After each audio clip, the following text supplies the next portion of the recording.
Hi guys, so today we are going to be learning how to create a login and sign up system using Parse.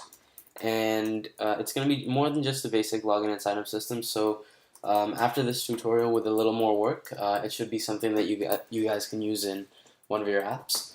So to get started, let's go and create an Xcode project. And we'll do File, New Project. And I'm going to call this Login Demo. You can call it whatever you want. And I'll just put it in this apps folder. Cool. So next what we want to do is create a table in our Parse account that we can store all the information in. So let's go to our Parse account and you can click go to your apps and let's create a new app. And we will call it, I'm going to call it Login Demo. And then it gives us all the keys that we want to create. All the keys that we have that we can use in our project. So we can click on get all your app keys and they'll be right here.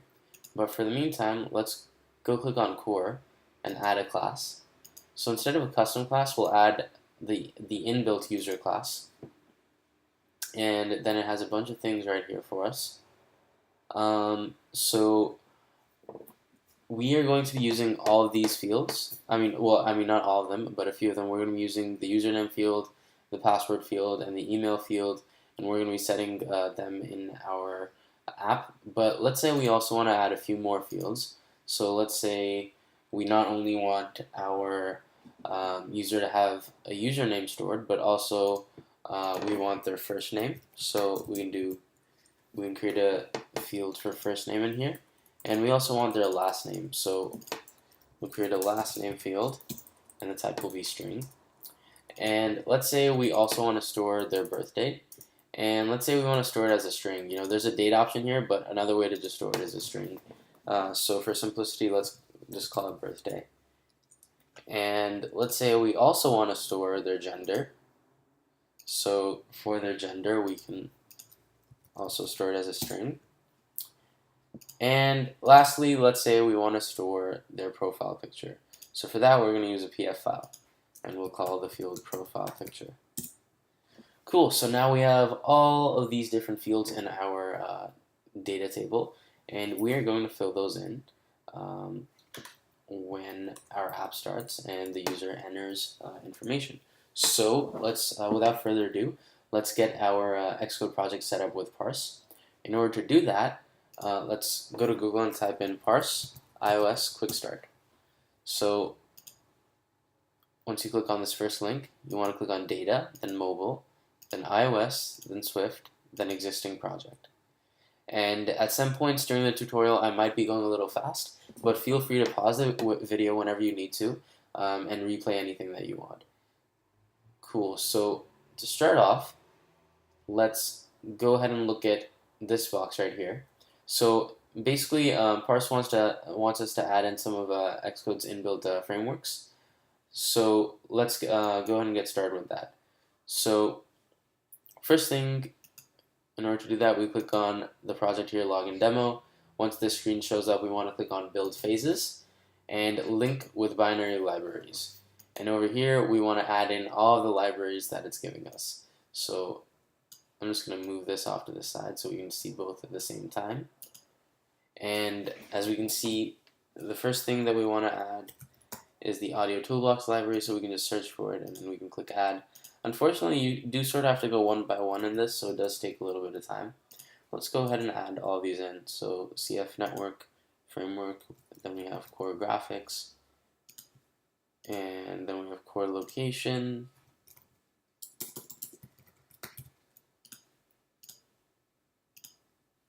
and we have Chord Score,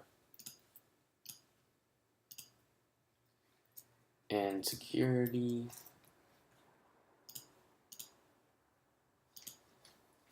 and StoreKit, and System Configuration, Then we want the libs.tbd, and we want libsqlite, and we want this one, not the one above it. Cool, and it says that, just in case some of our third-party libraries want us to use the Objective-C linker flag, then we want to add these in. But just to be safe, let's add those in anyways, because who knows, you guys might be using some libraries like that in the future. Cool, so now that we've added these in, let's add in the Parse SDK. So we want to add in Parse's frameworks now. And in order to get those, we're just going to go back to this same screen, and at the top we'll click download the SDK, and it'll download this zip file right here.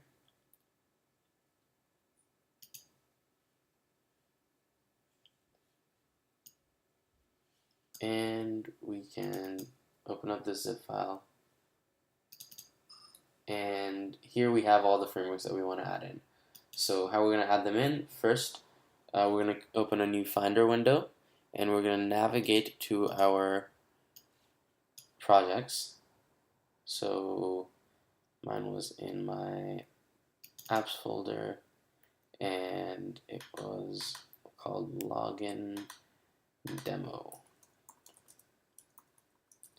So in my login demo folder, just to stay a little organized, I'm going to create a new folder, and I'm going to call it parse.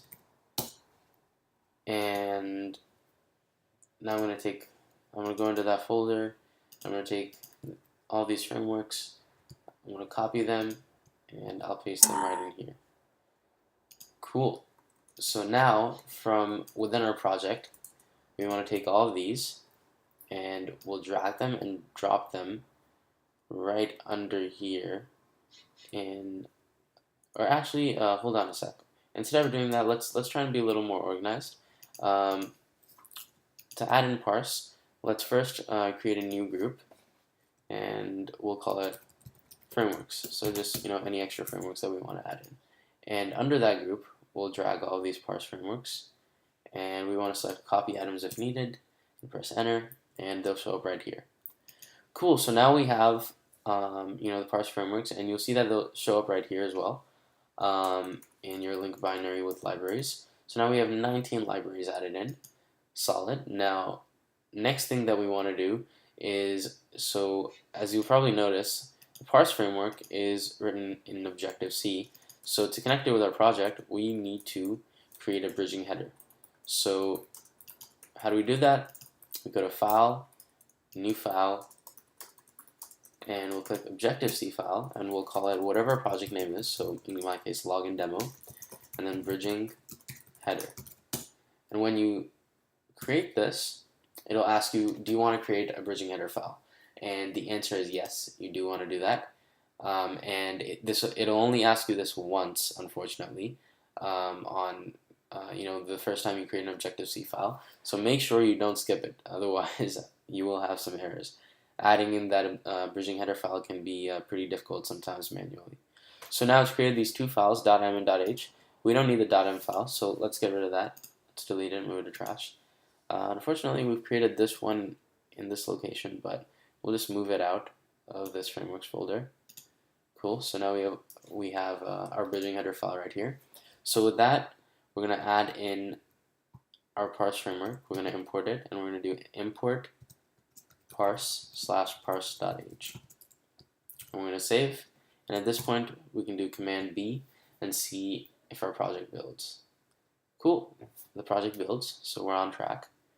Now, next thing we want to do is we want to add in the necessary lines into our app delegate in order to link parse with the app that we've created in the parse backend.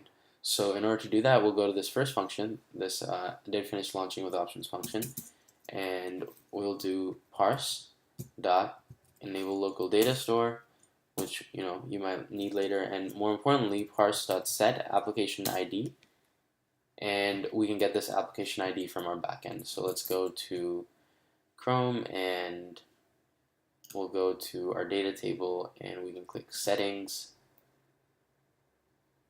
and we can click keys, and then we can copy the application ID, and we want to put it in quotes because we want a string value, and we can do the same for the client key.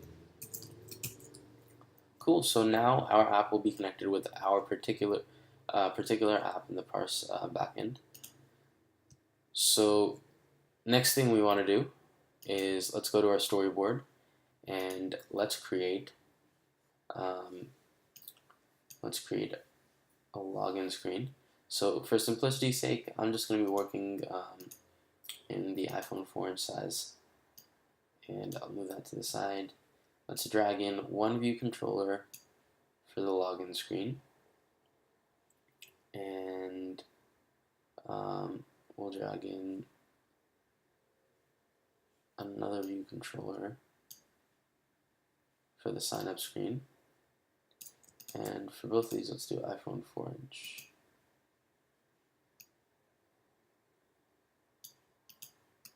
And in our app, we're not going to be putting everything for signing in just on one screen because it's a little crowded. So we'll add another view controller on in a while. But for right now, let's look at this view controller that we're going to make the login view controller. So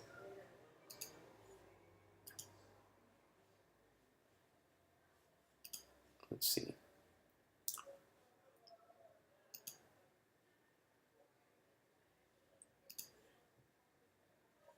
Oops. Pardon me there.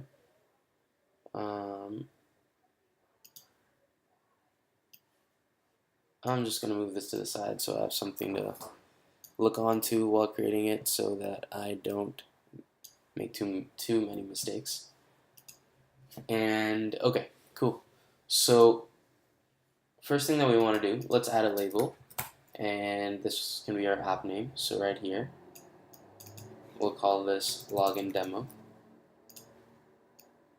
And I want to make this label centered, and I want to make it a little bigger. So let's make it size 20, and we'll center it on the screen. Cool, so our app name is right there. Next thing, let's take a text field, and let's drag it and drop it in. And let's take another one, and drag and drop it in as well. So according to iOS design, they often like making these text fields really long these days. So let's make that long, and let's align it with the margins. And let's do that also for the second text field. So this first text field will be the username text field. So in the placeholder text, let's write in username. And in the placeholder text for the second one, let's write in password. And next thing that we want to do is for password, we want to check secure text entry. So whenever we type into that field, you'll notice that your letters won't show up. So we can just go ahead and see what this looks like real quick. We'll make it the initial view controller so that that's what our app goes to when it starts. We'll click on iPhone 5S, and then we'll click on Run. And then our simulator will open up, and we'll see that whenever we type something in here, then it's in letters. Over here, it's not. Cool. So next thing that we want to do is let's add a button that says login. And let's make the font a little bigger.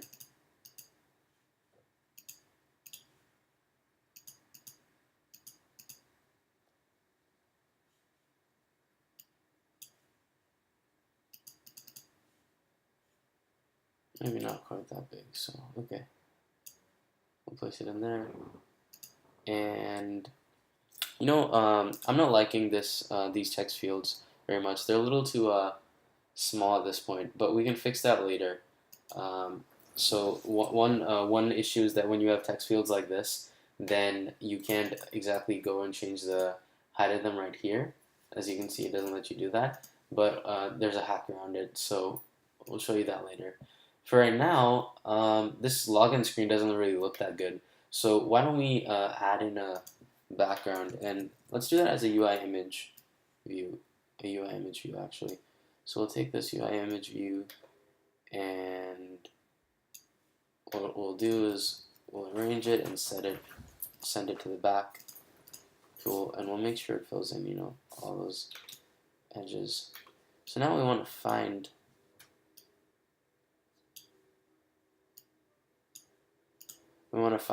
a background for this. You guys can choose whatever you want as a background. I have one saved already, so I'm gonna go ahead and find that real quick.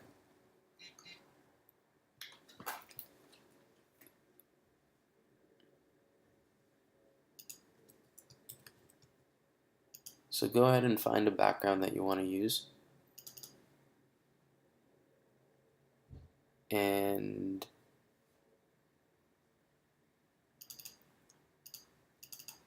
cool. So once we're in our login demo folder, let's make a new folder in here just to stay organized and call it images.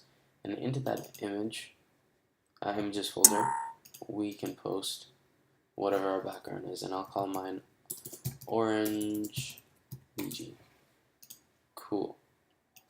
So now let's go to assets.endcassettes, and over here let's just drag it and drop it so we can use it quite easily. Whenever we want to type in the image's name, we don't have to type in the extension like PNG, JPEG, or anything. All we have to type in is orange BG. So let's click on this image, and we can type in orange BG, and it shows up. And cool, so there's our background. Now in this background, black doesn't really look that good, so why don't we change this text color to white.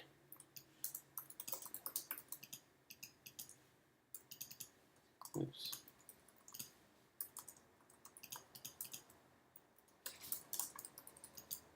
Cool, there you go. And let's actually make that a little bigger. Cool, 25 should be good. And blue doesn't look that nice there either, so why don't we turn this into white as well. And next thing that we want to do, since we've arranged these things here, is we want to add some constraints. So why don't we select all of these things? And I'm not going to spend too much time explaining constraints right now, but essentially you want to add constraints to your storyboard elements, because whenever you have different screen sizes or anything, or the size of some object changes based off of, for example, image data you've loaded or something like that, then things can get moved around and they won't look as good. But if you send constraints the right way and do auto layout the proper way, then you won't have that issue. For right now, we won't. We'll just do it the easy way and click on this triangle right here and select add missing constraints. So that'll add a bunch of constraints for us. And for this purpose, that should be fine, just because we're not doing anything too complicated. We basically, have sort of a vertical layout right here. So yeah. Next thing, let's configure how our signup view control looks like. So for this, let's also have the same background just to keep it consistent. So we'll drag in that image view right there. And we'll make sure it fills out those edges. And we'll also make this orange BG. Cool. And we can take this and we can copy that label. Let's clear any constraints it has right now. Oops. Cool. So next thing we want to do is add in some more text fields into this. So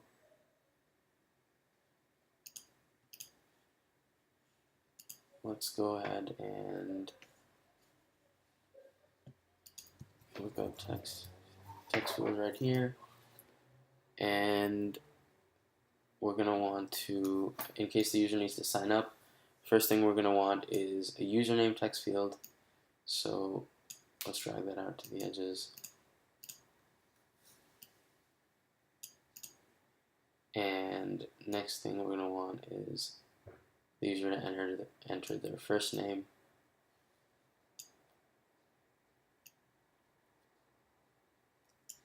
and for the last name, why don't we just make it simple and put that on the same row, and we'll add a little bit of space in between, and we'll make sure these two are the same width. So this is 132, it's 133. Oh, we set this to 132 as well. Cool. So let's make this a little bigger.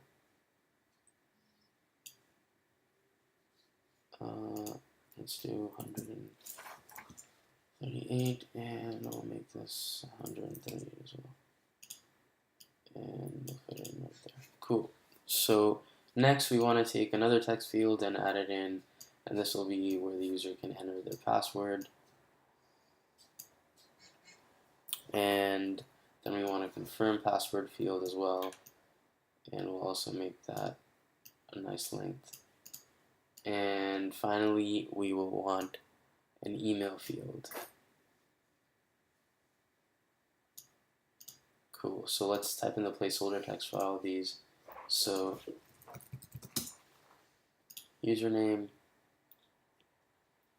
and why don't we make this caps, username, and first name, and the last name,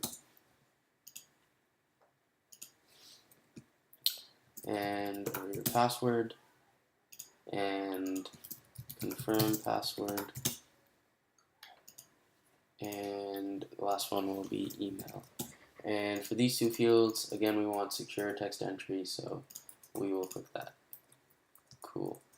And next thing we want to do is add a button for sign up.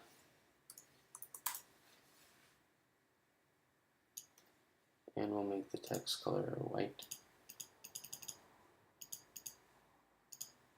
And we'll increase the font size a little.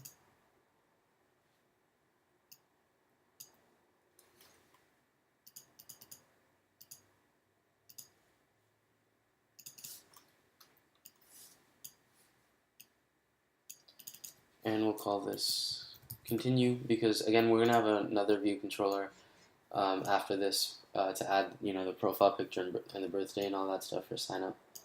So let's add that right there. And now, in case the user logs in and doesn't have an account, and in case the user does have an account, we want to be able to transition between these two. So in order to make that segue, let's add in another button. So we can just duplicate this, and we'll say already have an account, log in, and we'll make the text for this smaller though. And we'll copy this and we'll put one right here, and we'll call this one, and for the text for this one will be don't have an account, sign up. So now to have segues between these two, as soon as this is clicked, we're gonna we are gonna want to go to this view controller. So we'll just do control. We'll hold control and we'll drag, and we'll click show. So there's a segue over there, and then same thing for this one. We'll drag to the other one and we'll click show. Cool. So let's see how this looks in the simulator right now. So if I want to sign up, I can click there. If I want to log in, I can click there. Okay, so yeah, it's starting to look a little good. But now we want to write some code behind all of this. So let's create a new file, and we want to do Cocoa Touch class, and we'll call it login view controller.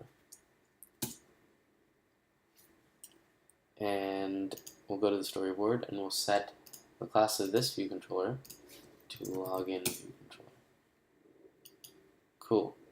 So next thing we want to do, let's split screen like this, and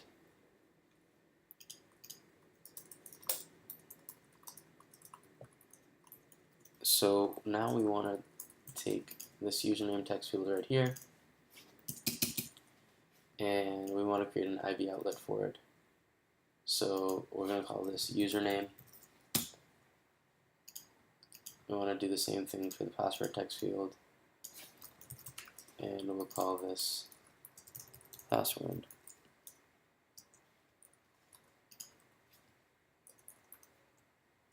Cool. So next thing we want to do is log in the user if they click the login button. So, oops. My bad. Let me get back here. Cool. So, right under here, we'll create a function for when this button is pressed. So, we'll create an action outlet, and we'll call it login. Alright, so right in here is where we're going to type the code for the user to log in. And we want to be careful since we're creating a somewhat sophisticated login system. If the user enters in only one field or something, we want to display some sort of a message to them. So before we write this login code right here, we are going to want to create an alert in case the user clicks the login button without having properly entered these values for these text fields right here. So what we're going to do is we're going to create a display alert function. So whenever there's some sort of error, we can just display an alert. So why don't we create that?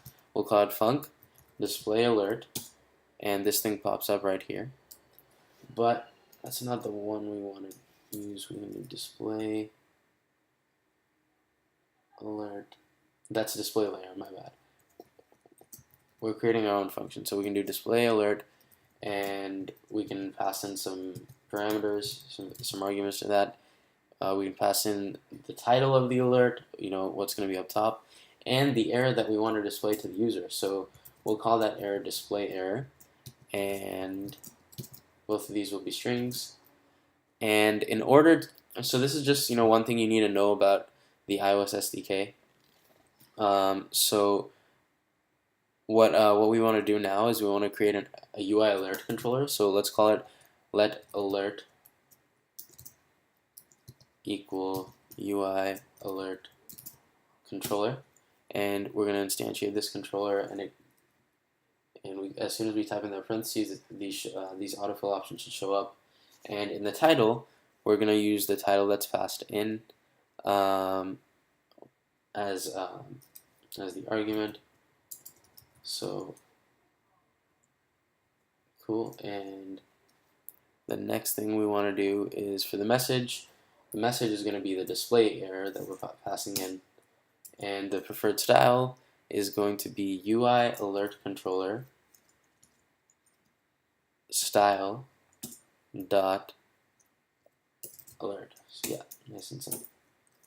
And okay, so that just instantiates that UI alert controller object, but we also want to add an action to it so that once the user has seen that alert, they can press OK and exit the alert if they need to. So in order to do that, we'll do alert.add action, and the action we'll add is a UI alert action.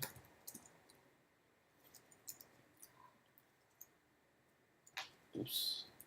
UI alert action, and over here there's an autofill option, and the title of the action will be OK. So once the user has seen the message, they can just press OK.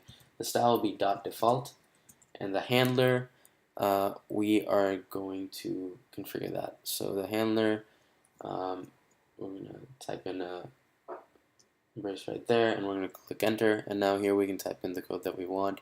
So so this is an action that where the title is OK. So if the user presses the OK button on our alert controller, then we want to make sure to dismiss the controller. So we'll do self.dismiss view controller animated The flag we're going to set to true and completion to no. Awesome. So it's like it's giving us an error. So it's saying that it's not liking this style right here. So we can do UI alert action style dot default instead, and then it should be fine. Or maybe not. Let's see what's the error.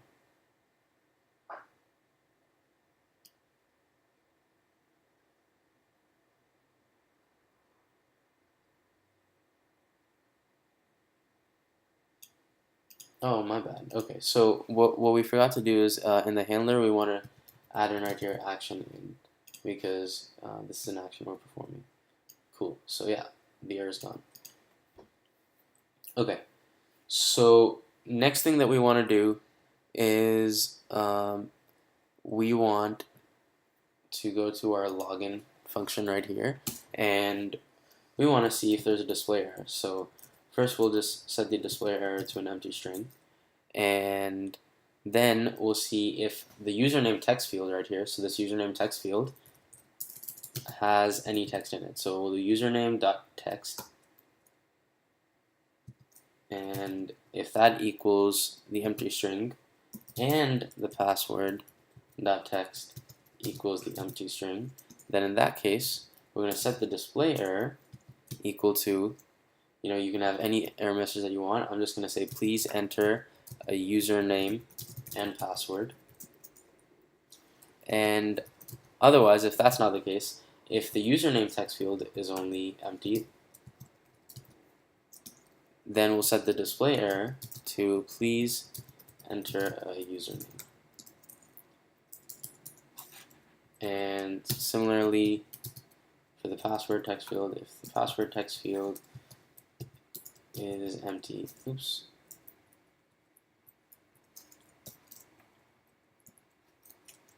then the display error will be please enter a password. Cool. So once we've done this,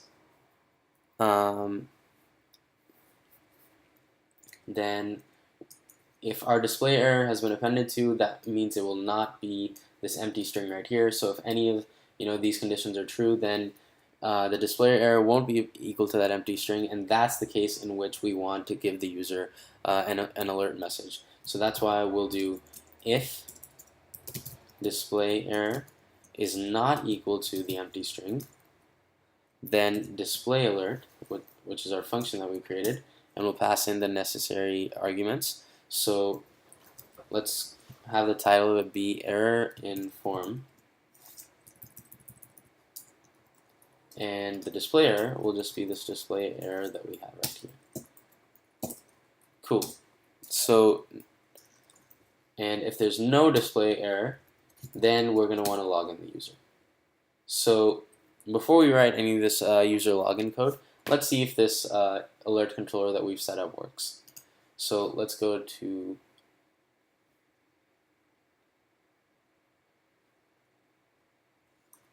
our simulator, and over here, let's say we don't enter anything, and we press login.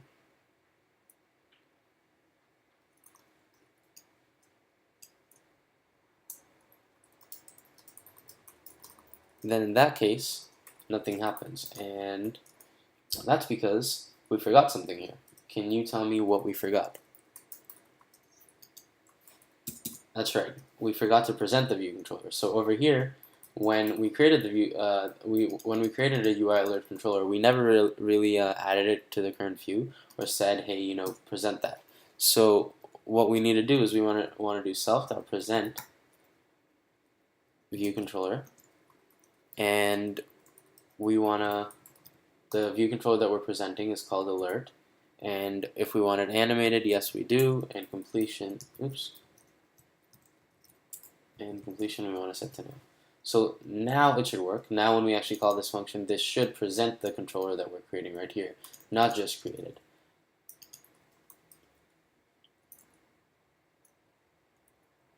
So let's give it a run now. Now if we press login, here you go. We see please enter username and password. Let's say we only have a username, then it says please enter a password. And let's say we only have a password, then it says please enter username. Cool, so that's all working. So now let's type in some code to actually log in the user.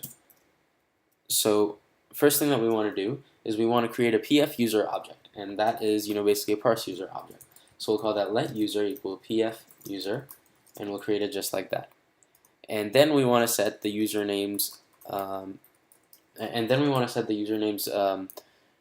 user's username and password. So that user object already has a username field because that's part of the Parse's custom, user object class definition. So user.username we can set equal to our username label.text. So this username.text, and then user.password we can set equal to password.text. Cool. So next thing that we want to do is log in the user, and the code for this is actually really simple. So all we need to do is press pf user dot log in with username in background, and the one which we want is the one that has username and password in here, and after that we want a block because we're going to want to do some something in there. So let's click this one, and the argument that we're going to pass in here is username.text, and the string that we're going to pass in is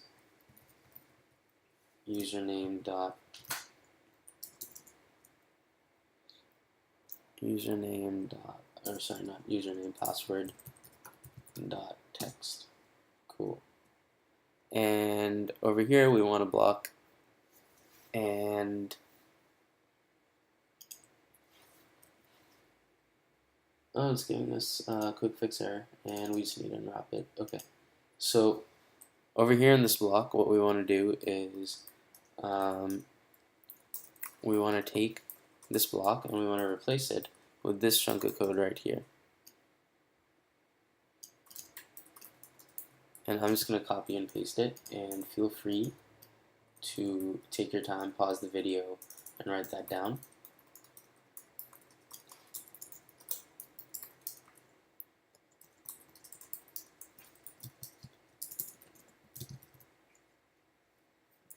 And right in here we're going to say if signup error, if login, what do we call this? Let's rename this a login error because it's the login view controller. If login error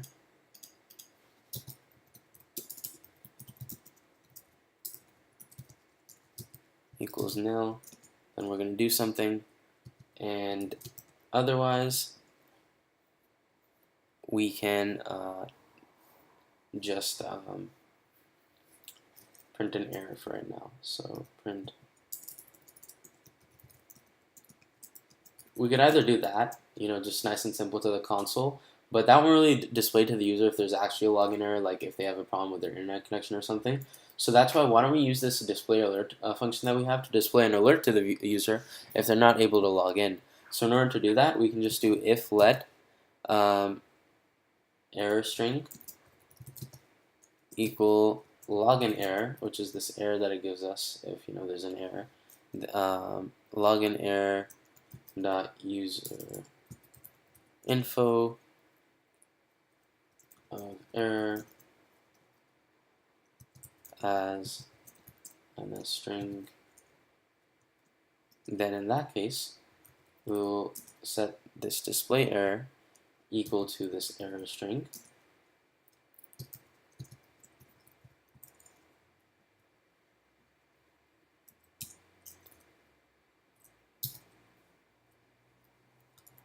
and that's basically if Parse gives us an error message. And if that's not the case, then we'll set this display error equal to our own custom message, and we're just going to say please try again later.